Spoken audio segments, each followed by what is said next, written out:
Hello and welcome to another episode of the CG Garage. This is episode number 395, featuring Oliver Markowski, head of 3D over at Rise Visual Effects Studio. And he is someone that I've actually had a huge amount of respect for, and I've absolutely loved having him, talk to him for years and years and years about the industry. Very, very knowledgeable person, very excited person too. That's one thing I love about Oliver is he has enthusiasm about everything that's going on. And whenever there's something going on in a trend, especially on the Houdini side effect side of things, Oliver is always a good person to talk to. So, Kristen, what did you think of the podcast with Oliver? Well, this was great. It was super technical, but he has a great story of kind of how he came into VFX and CG world. And also, before he got to Rise, he was a freelancer. He worked for like Scanline, Trickster, Macavision, and Framestore, so a lot of huge companies. And he's also worked on like huge movies, Captain America: Civil War, which is one of my favorites, Black Panther, Spider-Man: Homecoming, and then the latest was Fantastic Beasts: The Secret of Dumbledore.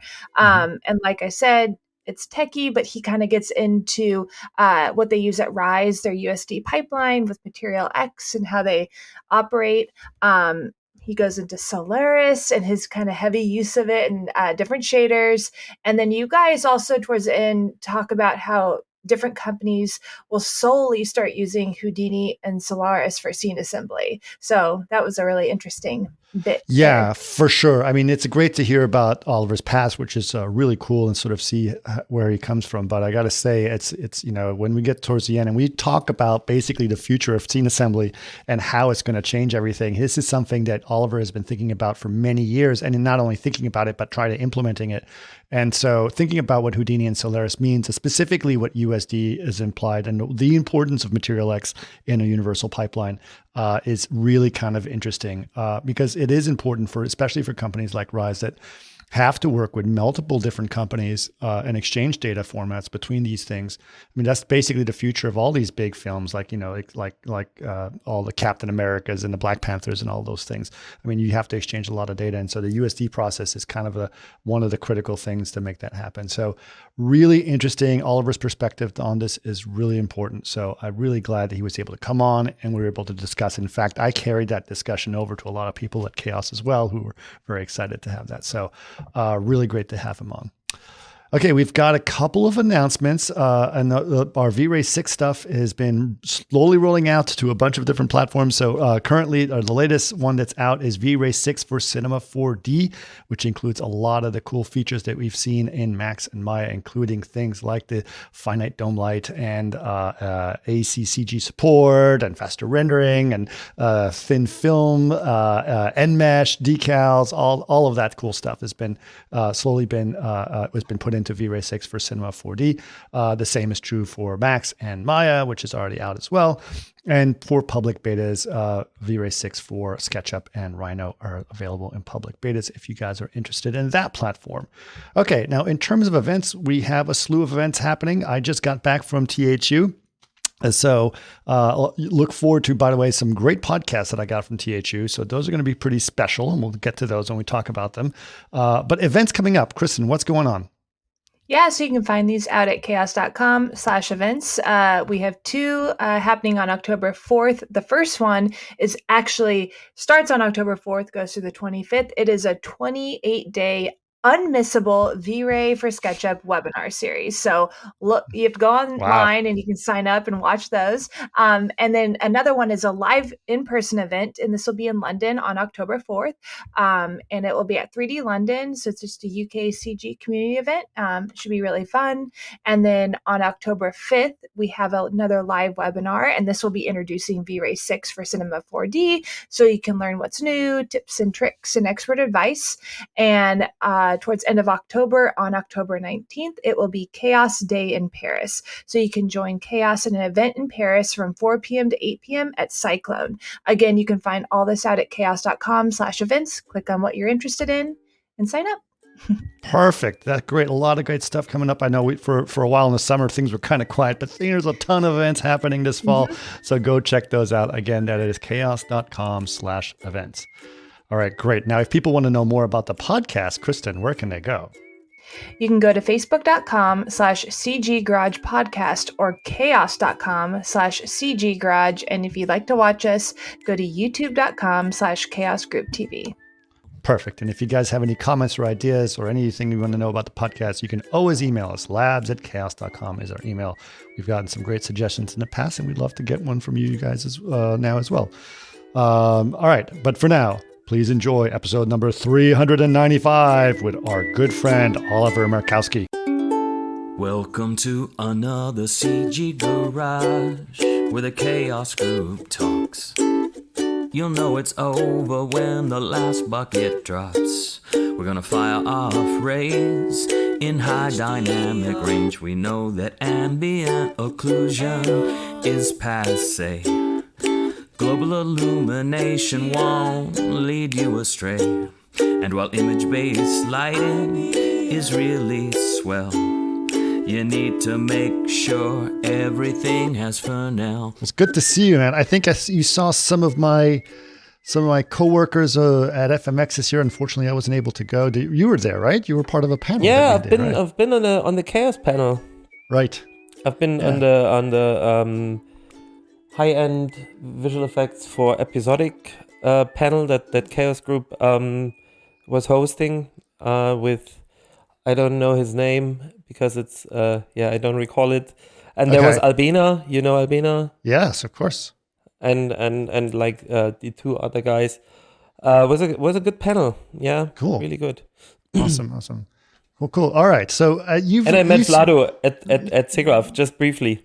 Oh, good. We ran into each other. Like we see each other every now and then. Like we have been on a like birds of a feather at SIGGRAPH 2018 on the Cryptomat BOF where Vlado spoke and after him I gave a little talk as well about Cryptomats. Cool. Awesome. Awesome. Okay, so you and I have known each other for a while as well. It's always great to catch up with you, and we run into each other mostly at events like SIGGRAPH or FMX and things like that. So that's cool. But since you said you've heard these podcasts, you kind of know that I want to try to get into people's backstories and find out what was their origin story and how they got into it. So, what was some of the things that got you into being, into visual effects and computer graphics? So, are we recording already? Yeah.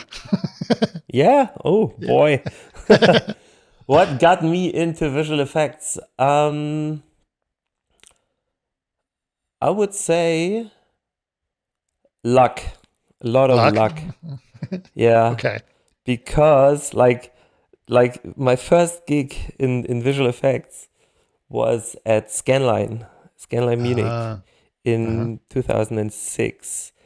And by the time I spent I did most of my work like before visual effects, I spent my time doing like medical visualization and like cheap projects. And you can imagine how my demo reel looked back then. So you apply at Scanline with a reel full of shit. So, but I don't know how. They called me, invited me for an interview. I drove to Munich, went to the interview. And 3 weeks later, they called me and told me, yeah, you get the job. Can you start like next Monday? I was like, sure.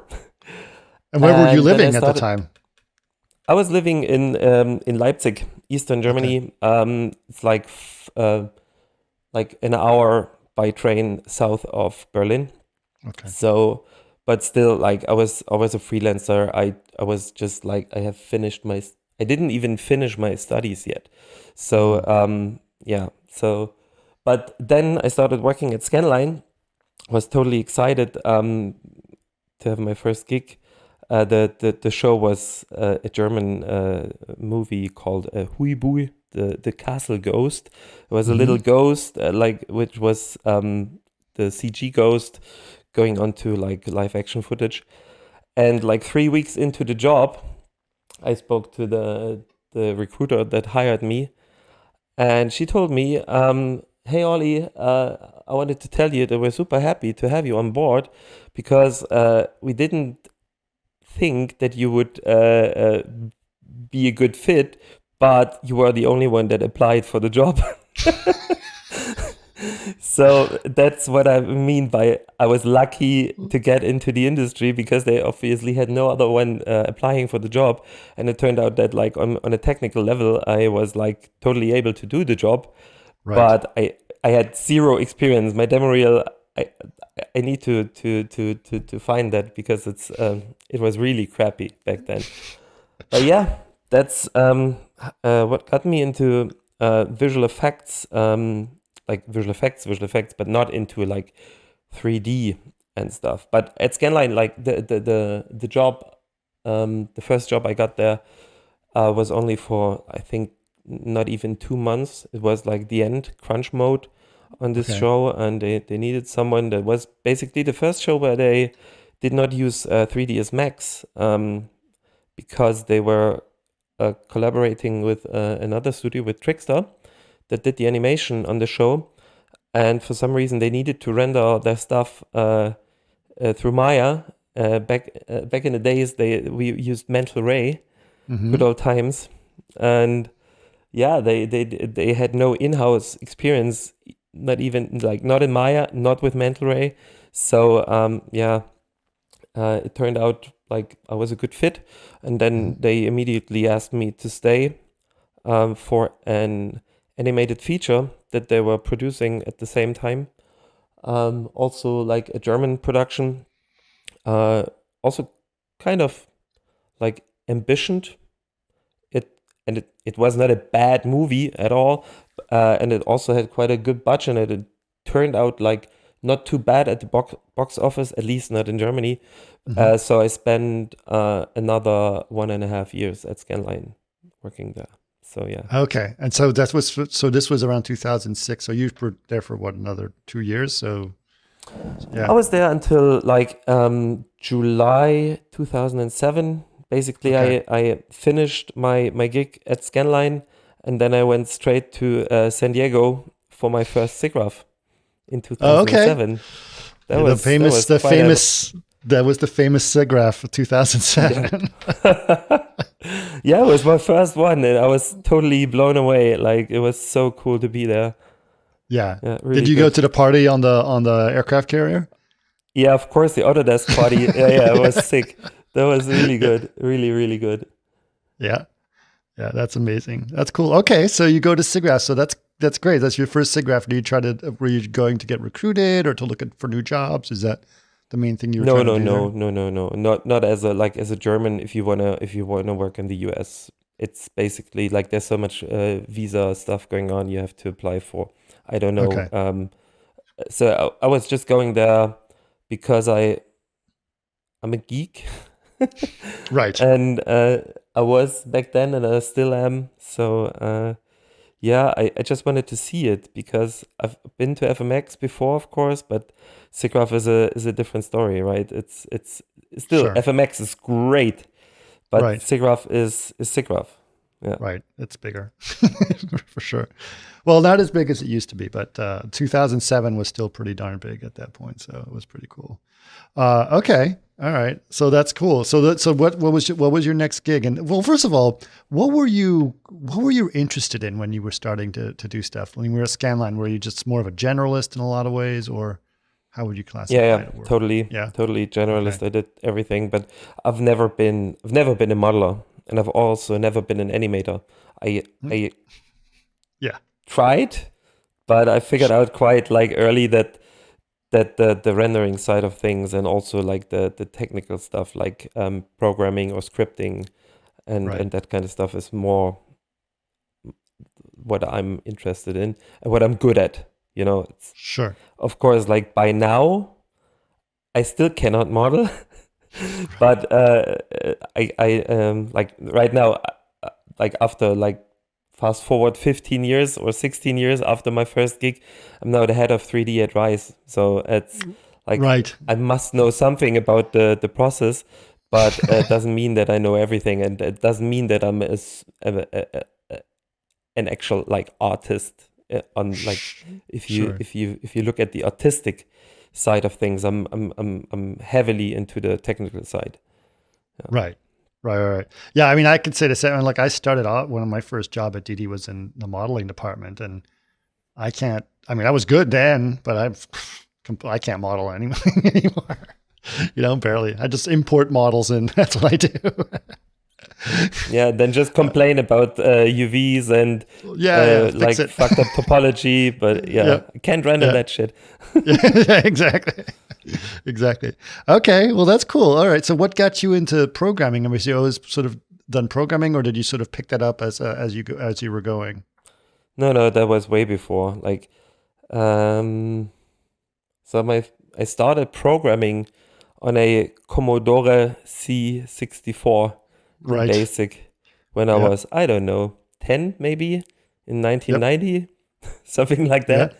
Yeah. And then I got my first like PC in 1994, I think.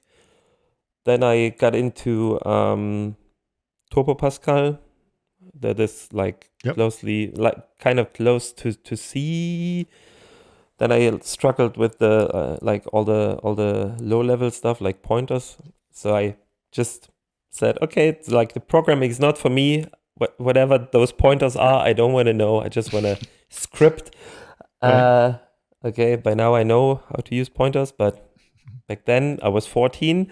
So this was like so the programming came first in my life.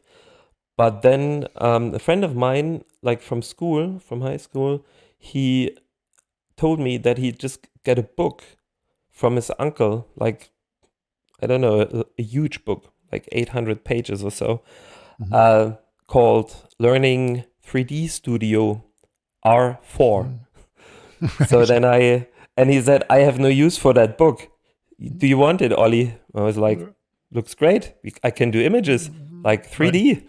So sounds good at the age of 14. So I grabbed the book, and then I found, or I was looking for like a shady software reseller on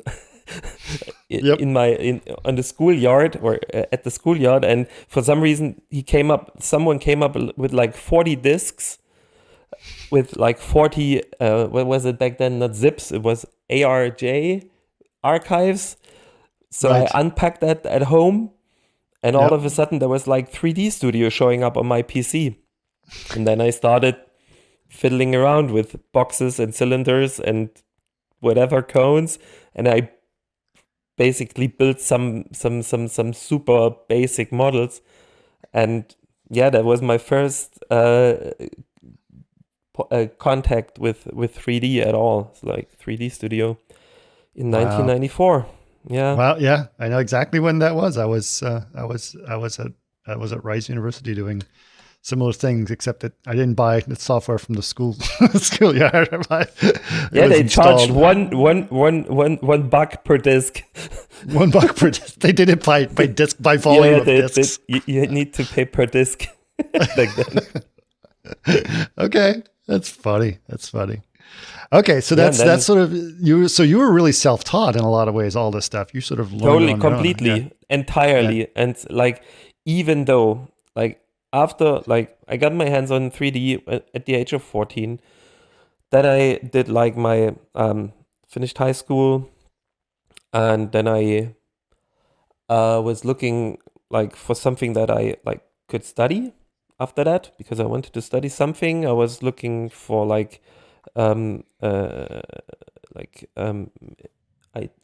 what's it called, information technology, or like I wanted to study programming more or less, and talked to a few universities, told them that I'm also interested in the 3D side of things, and one of the universities, they told me that I may want to look into studying media technology instead.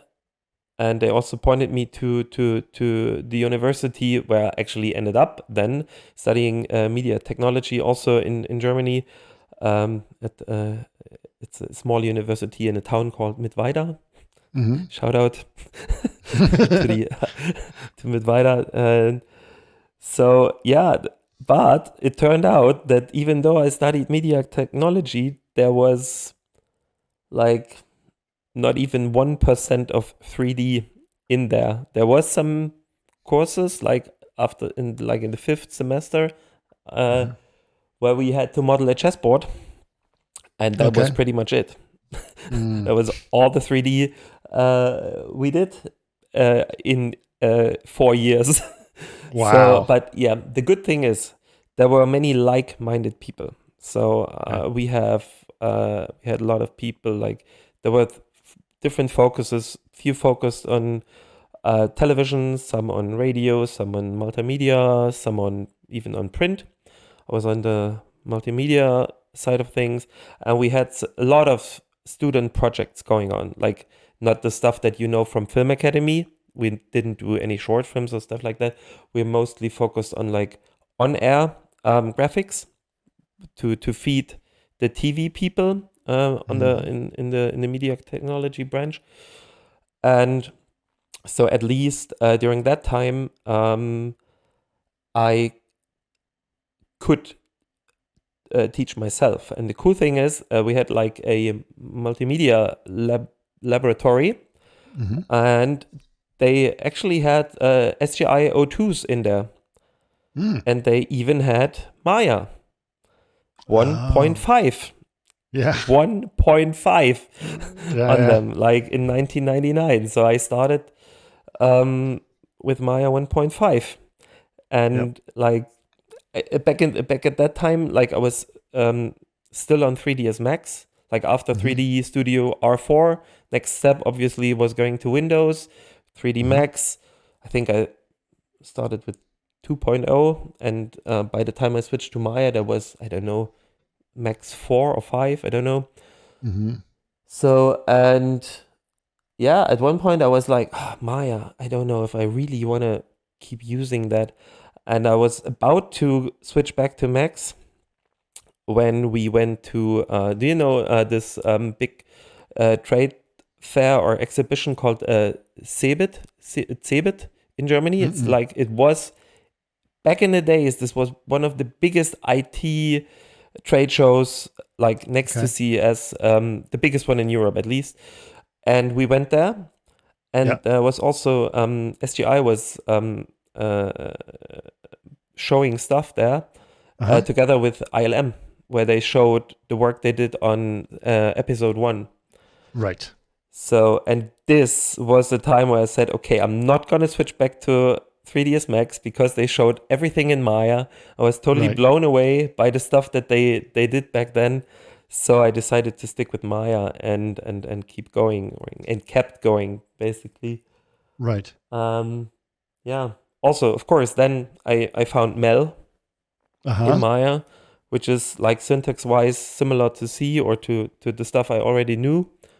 So that was kind of like I didn't need to start from scratch. So I kind of knew the syntax already, was easy to pick up.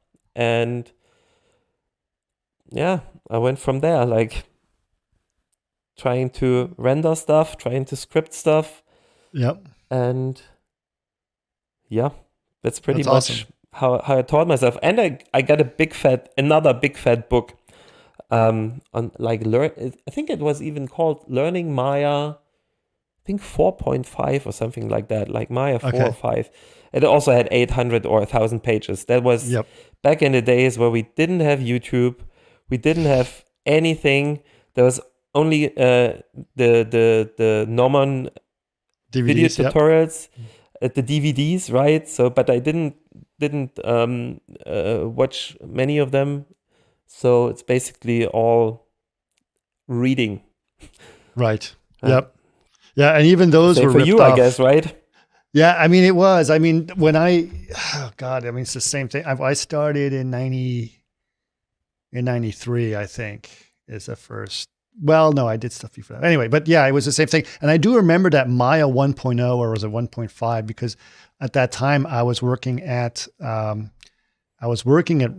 Rice University, and I had to teach it, and I didn't know it. It just came out, so I had to learn it and then teach it at the same time.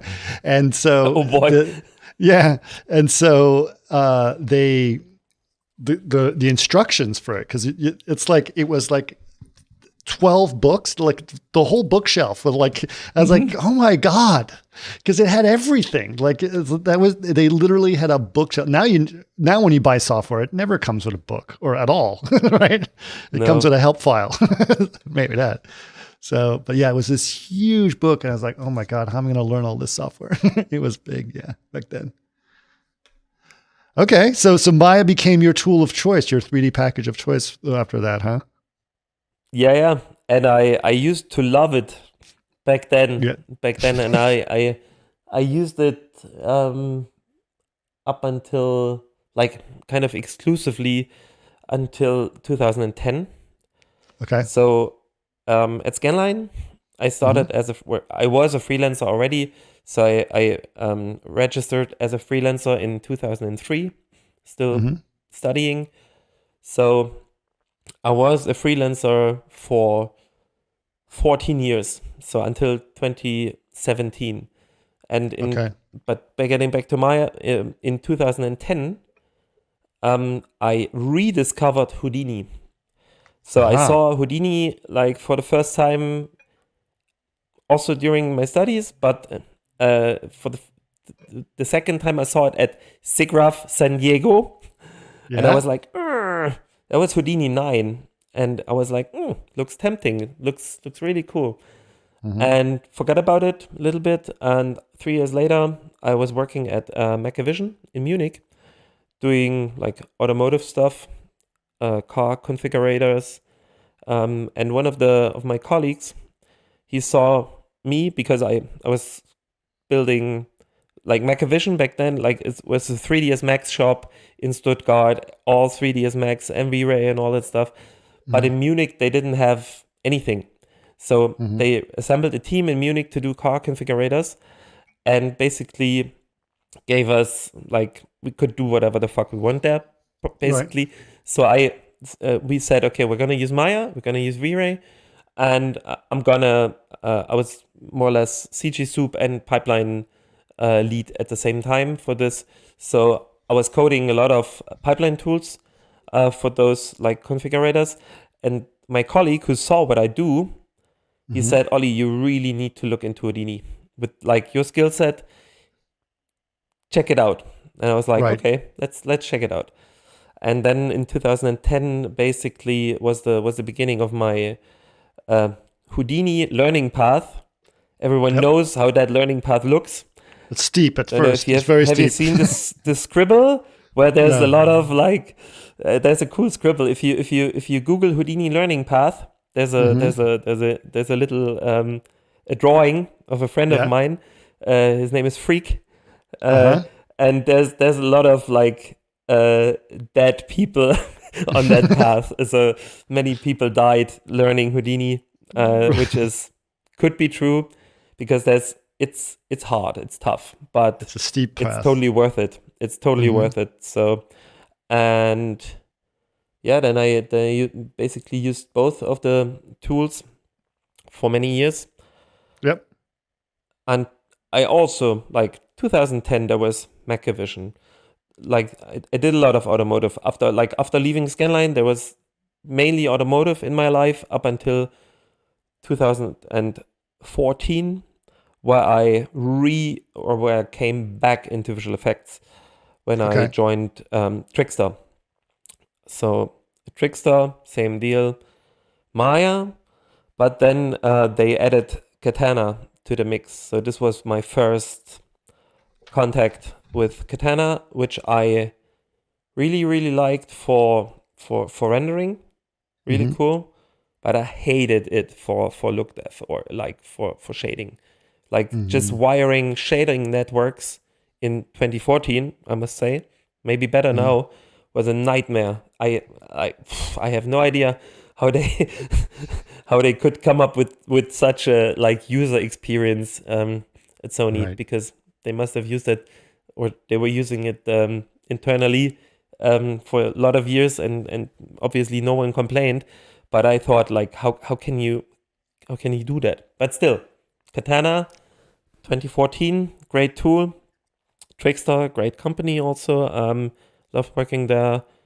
cool projects also. Like the first project that I worked on was Captain America Winter Soldier, Oh, which was nice. cool, really cool. And then I had a little time off, and then they booked me again for Avengers: Age of Ultron, Yeah. where I did the look dev for Ultron Mark 1, like the first one, the one that they assembled from old Iron Man suits, like the Right. one that, I don't know if you remember it. It's this thing that was like dripping oil and a fucked up mask and all that stuff. Yeah, Like yeah, yeah. basically, really Mark 1, which Right. they smash it like right away in the first sequence, and then they rebuild it like with the slick futuristic look that I think ILM did then afterwards. But Sure. yeah, Yeah, so yeah, yeah, yeah. that was Maya Katana. After that, we brought a little bit of also Houdini into the mix at Trickster, where we did, what was it? What was I working on? Guardians, yeah, Guardians of the Oh, okay. Galaxy Volume 2. But Right. yeah, again, was cool. I was just doing look dev. I didn't even like finish. I think I didn't even finish a single shot. I just like look dev'd a few of them, like did some lighting, but I needed to hand over all my work to someone else because my wife was pregnant, my son was about to be delivered, Mm-hmm. and so I needed some time off. And by the time my wife was pregnant in 2016, Rise approached me because they wanted to open up a new studio or new location in Munich. By the time they had their headquarters in Berlin, Sure. and like the LiDAR facility in Cologne, and another branch in Stuttgart, where I also worked as a freelancer. I totally forgot to mention that. So during that time, like before 2016, I was already working at Rise as a freelancer, just also as a look dev lighting guy. I was also the CG lead in Stuttgart on Captain America Civil War. And they knew what I was capable of, so they called me at the end of 2016 and asked me if I want to become the first CG soup in Munich, basically building the Munich office as like artist number one. Of course we had 3 other people starting before me, but I was basically the first one pushing pixels in Munich Right. as a CG soup. Yeah, I'm not sure if Okay. like this was kind of, I was jumping between the years right now because I like there were just a few like main stops in my career. There was like Macavision. I was also at RTT once, like for just a few weeks or months, freelancing, obviously. So then, but mainly then working at Trickster and Rise, a few other small shops. I've also been to Framestore for a couple of weeks only, not because they didn't like me, but only because they. It was actually a great show. They hired me. I didn't know what show I was supposed to work on. Then I showed up. And then they told me, "Hey Ollie, we planned to use you on a like Sky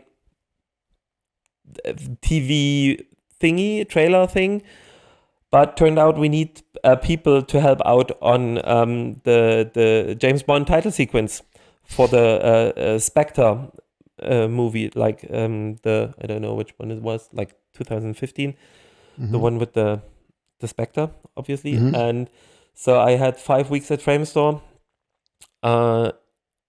which were great. And there we worked with Houdini and H2A, like Houdini to Arnold bridge, which was also quite interesting because I knew Arnold from the time at Trickster, where we used Katana with Arnold. Then went to Framestore, where they used Houdini and Arnold as well. And then I moved when I moved to Rise, obviously everything changed, because Rise back then was 100% Houdini Mantra. Okay. And of course Maya for all the stuff that comes before, like set build, animation, all that stuff. So by now I've seen a lot. I wouldn't say everything, but a lot. You certainly have. That's for sure. Yeah. That's for sure. Okay. Actually, so this is where you are now. You're still at Rise, right? Correct. 5 years and counting. 5 years, and you're no longer freelance. You are the head of the 3D department, right? Yeah. That also was was like, there was some a wild ride, I would say. Sure. So it started easy, kind of in my first year at Rise in 2016, right, where we did obviously not, if you build a new office, you don't throw in the big Marvel shows. We did some of the easy tasks, even though we also worked on Black Panther back then, but we only supported the Berlin crew. The Berlin team was the main crew, and we supported them on the 3D side of things, and mainly in comp.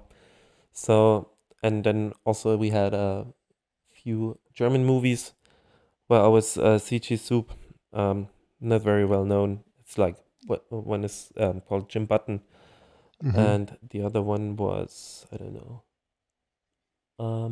Babylon Berlin. This is kind of big-ish. Okay. But yeah, still. It was CG Soup at Rise. And at one point, Rise was always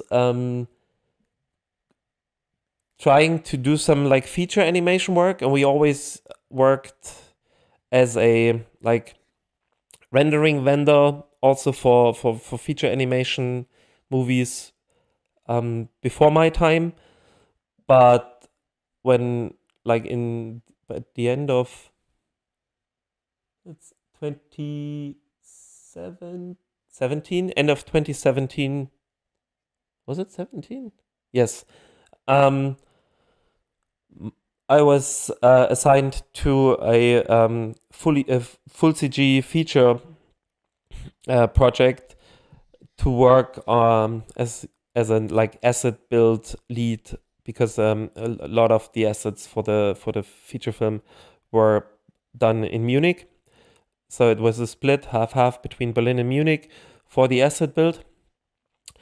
Then there were some issues on the show because there were way too many vendors involved. Excuse me. Right.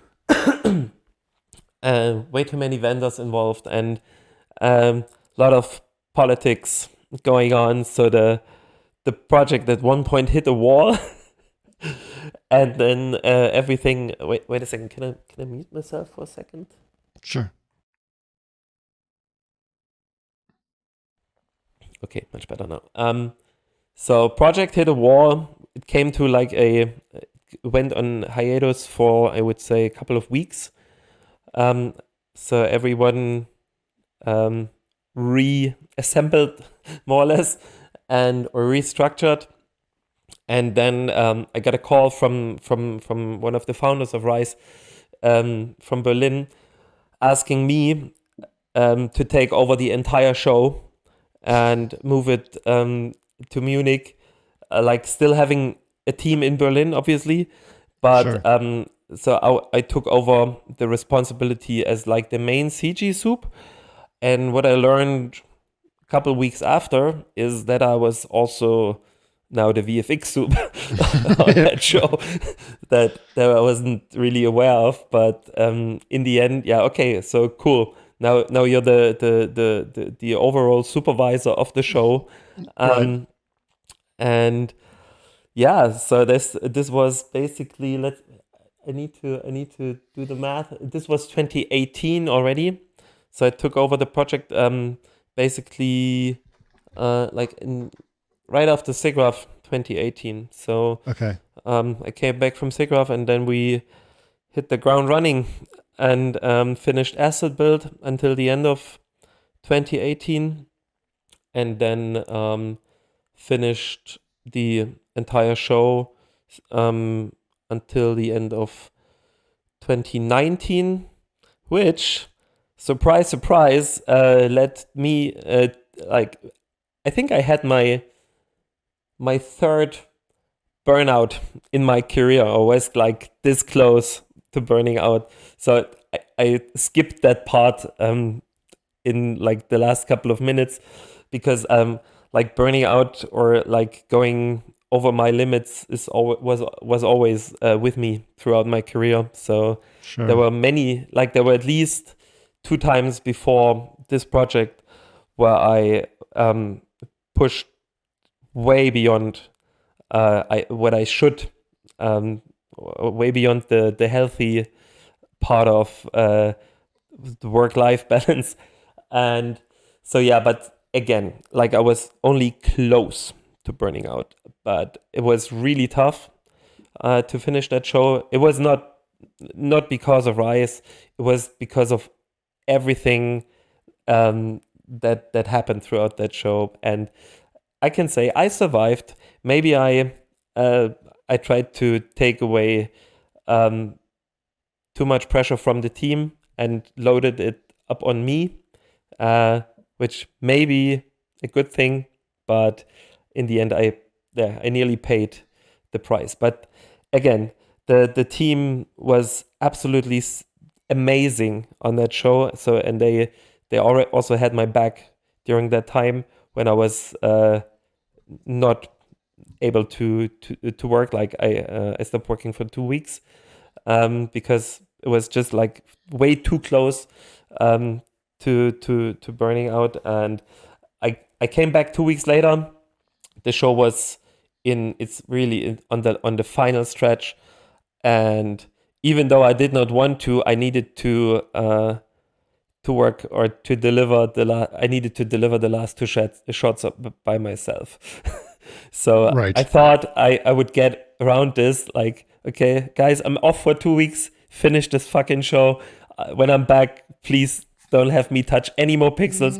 I came back. Okay, Ollie, we need you to work on this again. Okay, Oh, God. cool. But again, it worked, and I don't want to I don't want this to sound too negative. So the final product turned out great. Yeah. And I still love the director. I love the CG soup from the client side. I have no hard feelings against anyone, so it's all good. I still love Rise, and I will.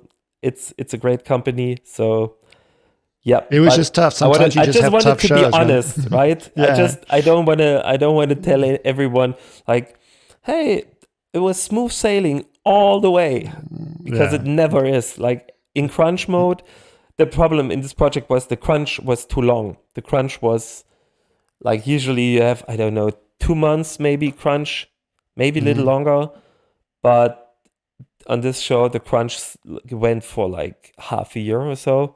And at one point I was like, I really couldn't take it anymore, and I was like, guys, I need to take some time off. I can't go any further.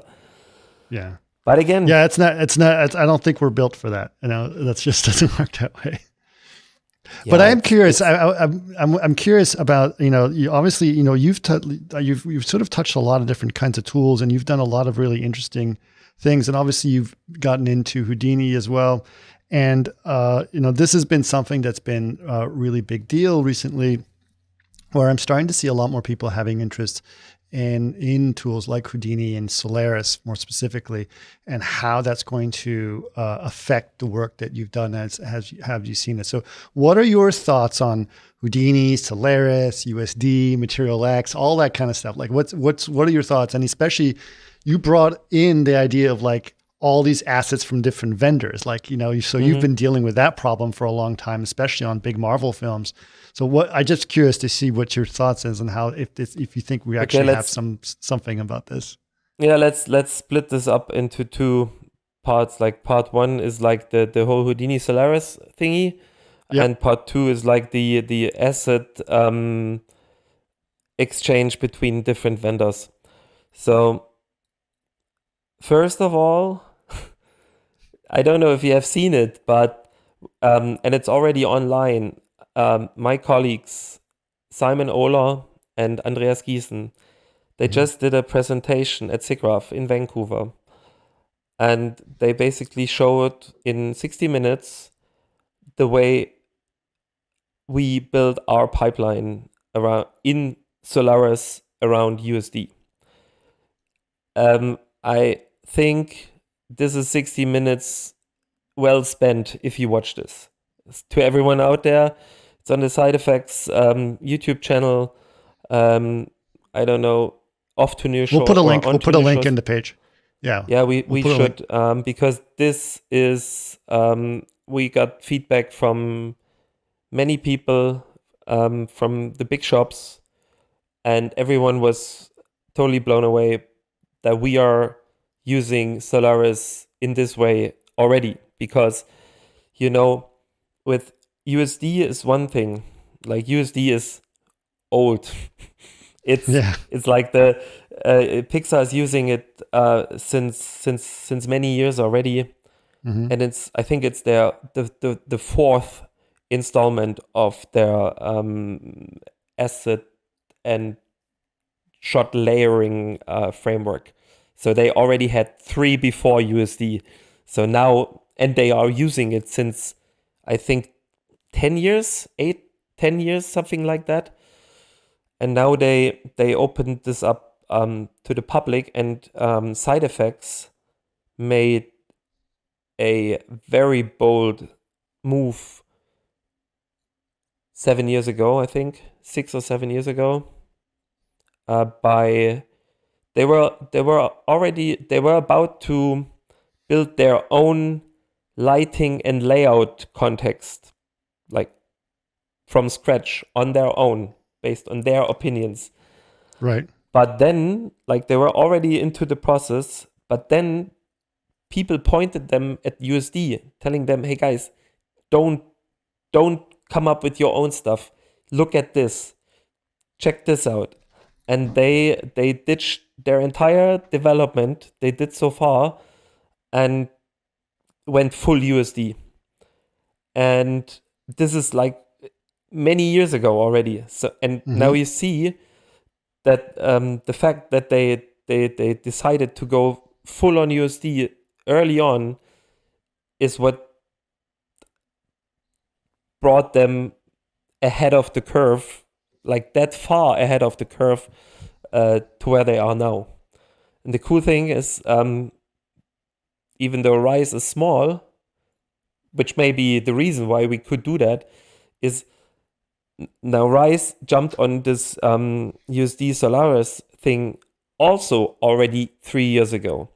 We had this like leap of faith, I don't know. Sure. We dedicated one of our developers, Simon, to work on basically our second, or I think it's already the third iteration of our own pipeline, of our in-house pipeline. And we said, or we thought that Solaris and USD are the way to go, which, as it turned out, was a very good bet.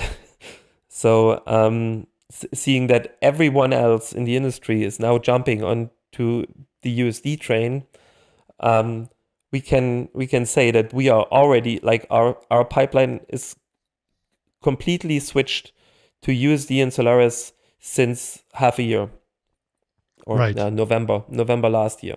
So, okay. And we are so lucky that Pixar open sourced this, because the amount of development that's in there and the amount of thought and complexity, you don't come up with this stuff if you think about, like, how can we build a pipeline?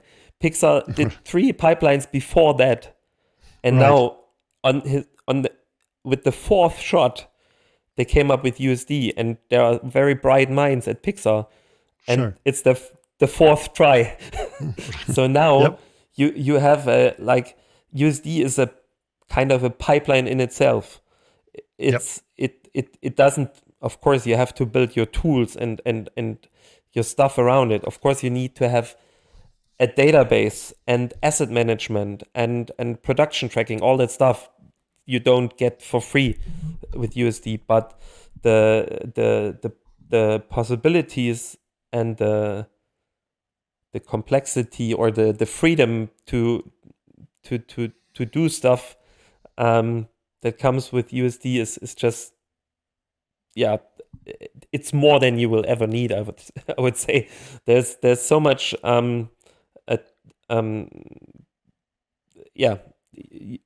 I think USD is here to stay for quite a while. So I think it's interesting because obviously, I've been hearing similar things to you. Obviously, people who are not necessarily didn't jump onto it as early as you guys did, or weren't as early adopters as you guys were. But I know that this is a thing, and this has been a theme.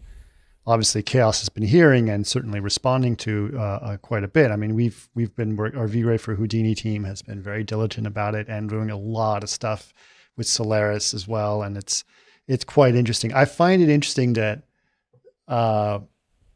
with so many packages out there that try to create these little walled gardens, of just my system, right? That Houdini or the side effects guys embraced the most open source format, or the newest and most open source format, for what they were doing. And that is sort of what gave them such interesting, a lot more feedback. And I hear, it was kind of a friend of mine was joking. He says, if you had told me 10 years ago that the biggest up and coming 3D packages in the visual effects industry were going to be Blender and Houdini, I would have said, there's no way, But I think that's where we are. So it's kind of an interesting thing. What are your thoughts about, obviously the preview surface is not quite enough to sort of have a universal format for shading. What are your thoughts on Material X, and how do you think that's going to solve certain problems for you? Yeah, so preview surface, I totally agree. That's just not. Let's call preview surface. But why would you they knew about all the Arnold shaders, V-Ray shaders, and all the Uber shaders you have. If you look at them right now with Material X, they agreed upon the Autodesk's standard surface, which are now called Material X standard surface. So it's basically they could have put a little more effort in the USD preview surface to kind of do the same, because the knowledge was already out there. Still, okay, we have Material X. That is the other thing where Rise made, and also Side Effects made kind of a bold move, because Side Effects added support for Material X in Solaris at the last minute before the Houdini 19 release. So it was not clear if they would have Material X in Solaris and Karma up until really late in the Houdini 19 development cycle. But luckily, and lucky for us at Rise, Material X made it into the release, and we kind of also, because this was the moment where we switched our first project to our USD pipeline, and just right before that, we found out that we will have Material X available. So we also said we're going full Material X at Rise. So because of course no one knew, and also I have to say Material X does not support everything that you are used to right now, but Side Effects is doing a great job in just adding their own Material X nodes that they need for Karma, and you as a third-party vendor, render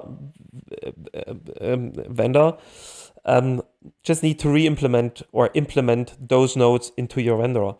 So basically, Side Effects is now also one of the main drivers behind Material X to make this feature complete, more or less. There are still a few things missing, but I think with 19.5, side effects came up with a lot of nodes that are like Material X nodes, but they are only implemented for Karma now. So if you want to switch to V-Ray or RenderMan, you won't get any result because the nodes need to be implemented by Chaos or Pixar or Autodesk.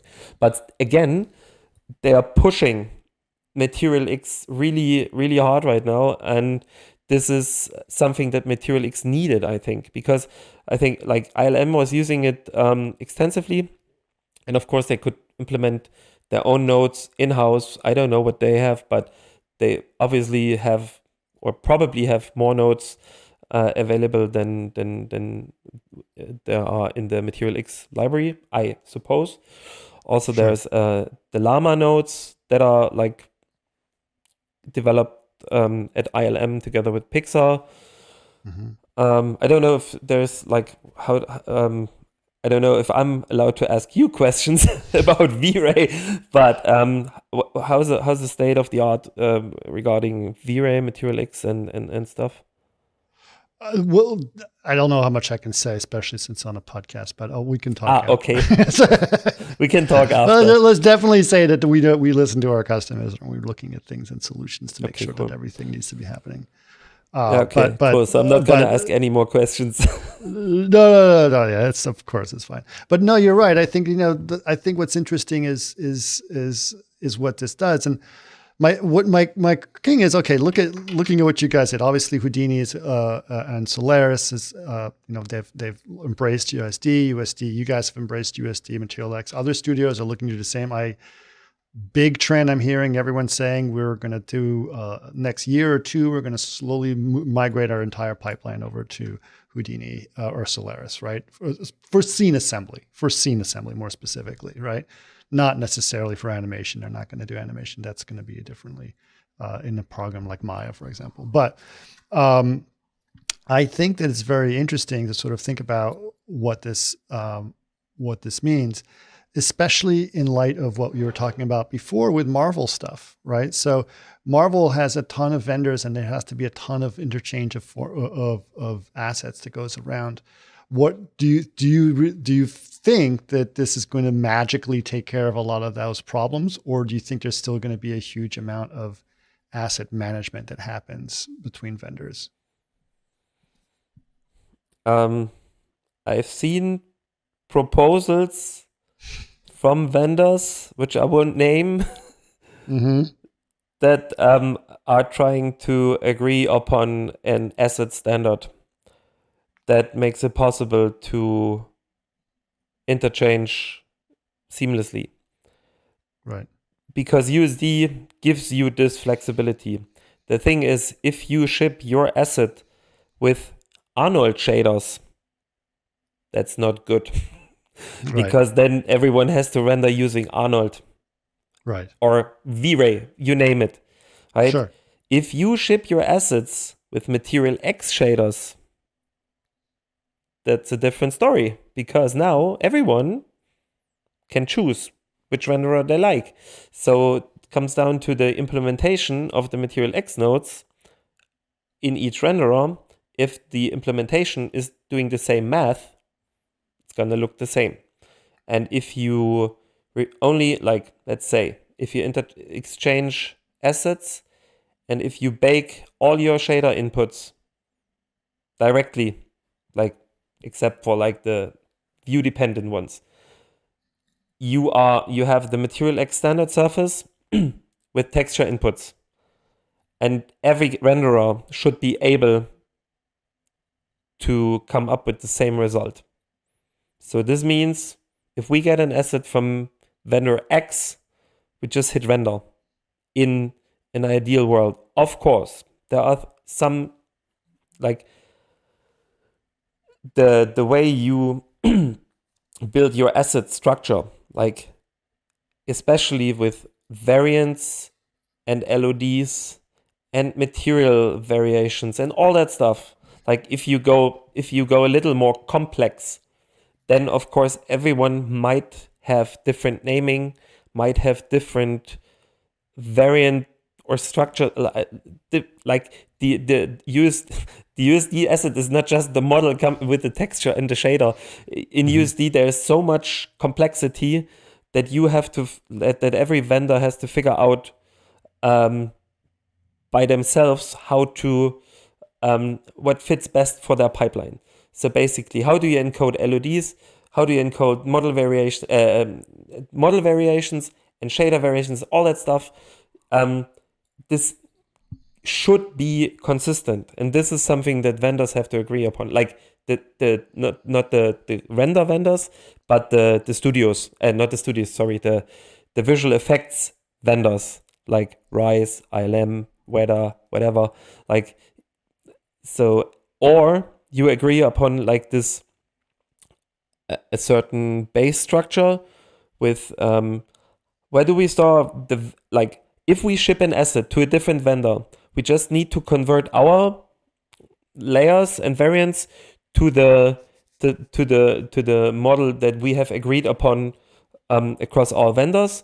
So it says model variants go there, LODs go there, and are named like this. So so if we need to ship an asset, we just do a simple conversion. We just need to like change a few things maybe in the hierarchy or wherever to make it cross-vendor compatible more or less.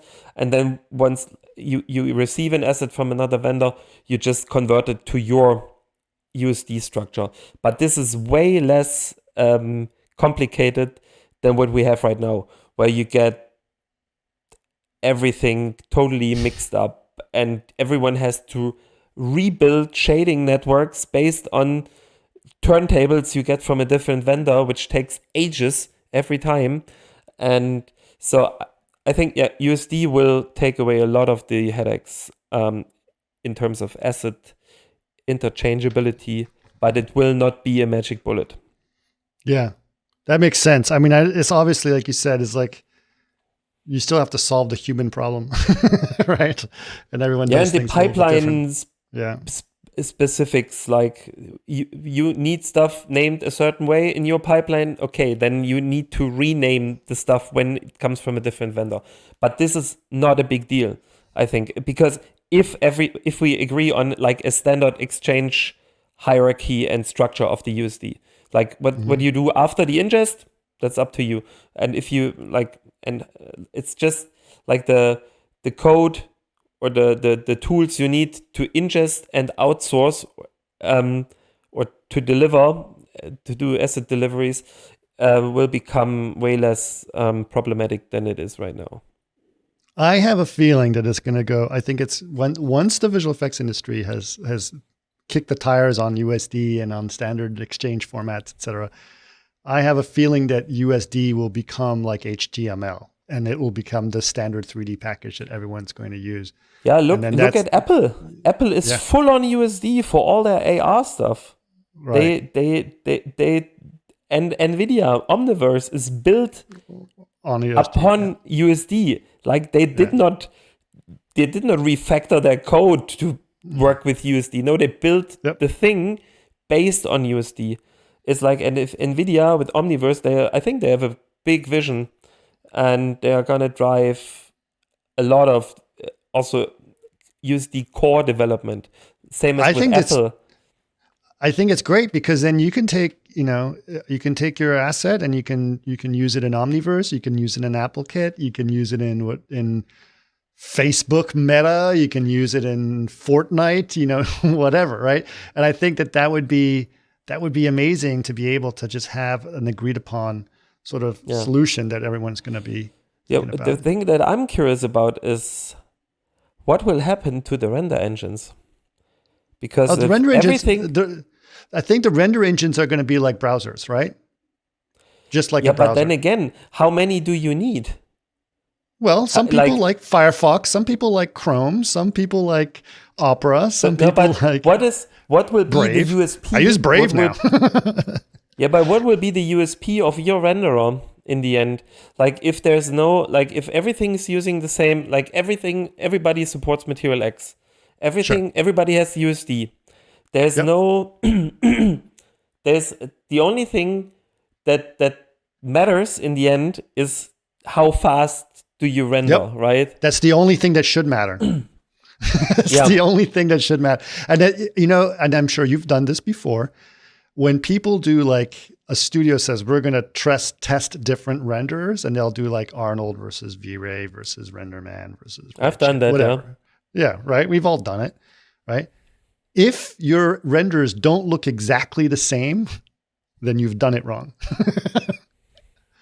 Right? But then because again, 2 plus 2 equals 4, no matter which calculator you use. Yeah, I know. It's just math, right? In the end. Yeah. But of course, the different shader models were like kind of prohibitive. So you were comparing apples to oranges, because you needed to use like the V-Ray material versus the Arnold surface versus the Pixar surface, and they all work differently. So, but with the Material X standard surface, you have one target. That's a question. Does that stifle innovation in shaders, where everyone has to use the same one, and they can't have, okay, I came up with a really cool shader that's not a Material X shader that only works in V-Ray because I've coded V-Ray to be optimized for that, right? Like that's one of the issues we have with, like, for example, when you're looking at OSL, OSL's pretty cool, but it's really slow because it's not optimized for your render, right? So that's kind of the issue with it. But anyway, I'm curious. But it could be interesting. If everything is the same, what matters to rendering? It's a good idea. Yeah. Yeah. But still, I think V-Ray is also here to stay, because even though, like, if you brute force everything, then everything has to look the same. But then you have renderers out there that can only do brute force, right? Yep. And they will always be slow. So now you have V-Ray, which can take shortcuts and not brute force everything. Even though some people say don't render like a pussy, I still think having the option to take shortcuts is not a bad thing. So, I don't know. Is like, do you know? A lot of people used to like to say we are an unbiased renderer because it sounds good to say unbiased, and I like to say you mean an unsmart renderer. Unsmart. Just brute force the shit because we have a ton of money and we don't care about render power. Right. But we do care about render power. So it's expensive. Very much. Well, cool. All right. Now we're over an hour, but I want to really quickly before we go, obviously we talked about some of the ideas of the future, which I love having these conversations with you because I knew we would have a good one. But what are some of the things you're looking forward to in the future? Like things besides, unified pipelines?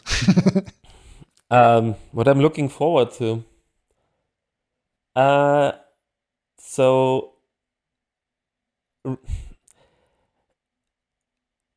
Faster rendering, and I'm not saying Unreal Engine. I think I like Unreal. I like having real-time graphics that look amazing, but I got permission from Side Effects to say that Side Effects is working on a new viewport, a Vulkan-based real-time viewport, which should, or maybe it will, support Material X shaders fully based on USD, obviously. And I hope, I'm looking forward to this new viewport in Solaris that has real-time, close to final quality. And if you're happy with that, you just hit the render button and send it off to any other offline render delegate that you would like to use. But this is something that I'm really curious about. Of course, we are looking into Unreal also at Rise, right? We are looking into it. But still, there are a lot of things that need additional work. You can't just use your VFX asset in Unreal out of the box.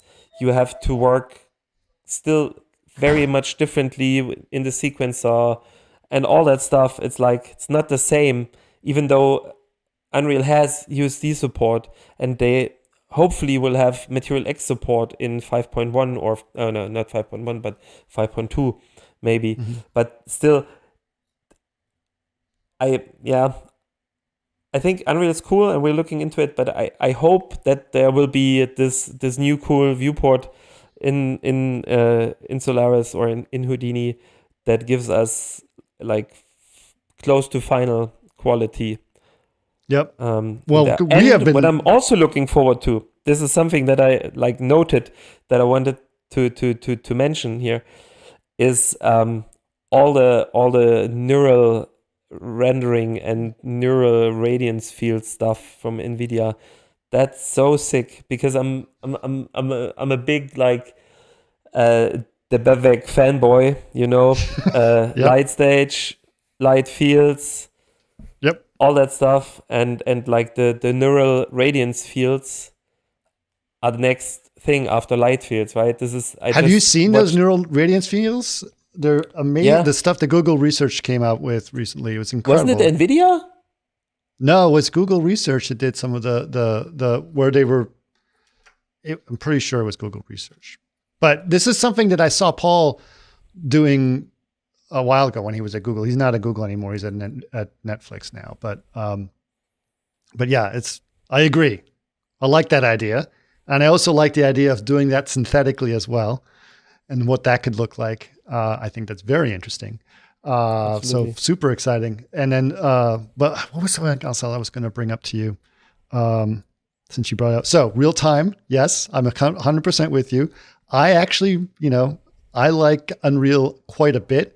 I am actually obviously not a super big fan of rasterized rendering. And that's not the thing that I think is exciting about Unreal. To me, what's exciting about Unreal is how it does a lot of things real time, not just the rendering, but just that it can do Lumen is hardcore. That's really hardcore shit. Okay, Lumen is basically what Brick Maps was in RenderMan. Yeah, 10 they're doing a lot of smart stuff. Yeah, of course. Yeah, but it's not ray tracing. They have to do it like this. How would you get 90 frames per second otherwise? So. Well, I'll tell you how you do it. You brute force it. I hate to say it, but if you look at what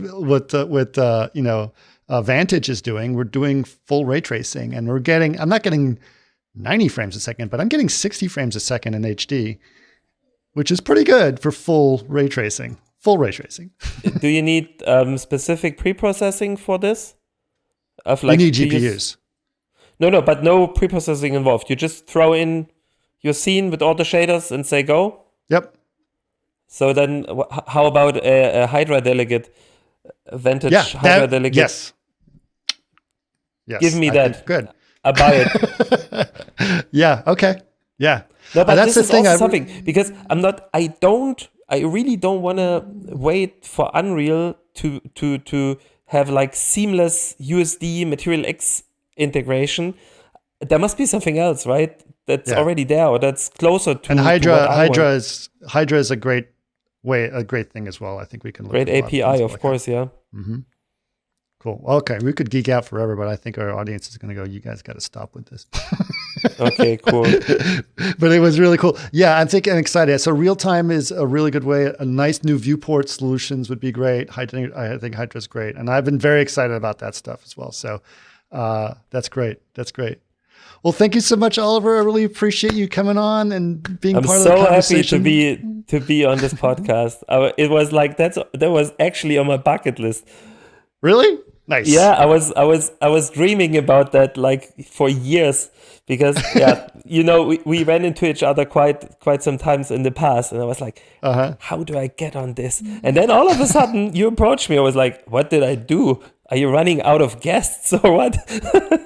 No, I never run out of guests, but what I usually do sometimes is I sort of just look around. It's like, who haven't I talked to in a while? And I thought about you because of FMX and because I know you were at the FMX thing. And I was like, Oliver would be great. He should be on the podcast. Thank you. So cool. Yeah, it was a pleasure. Right. Chris, that was so good talking to you. Okay. Thank you.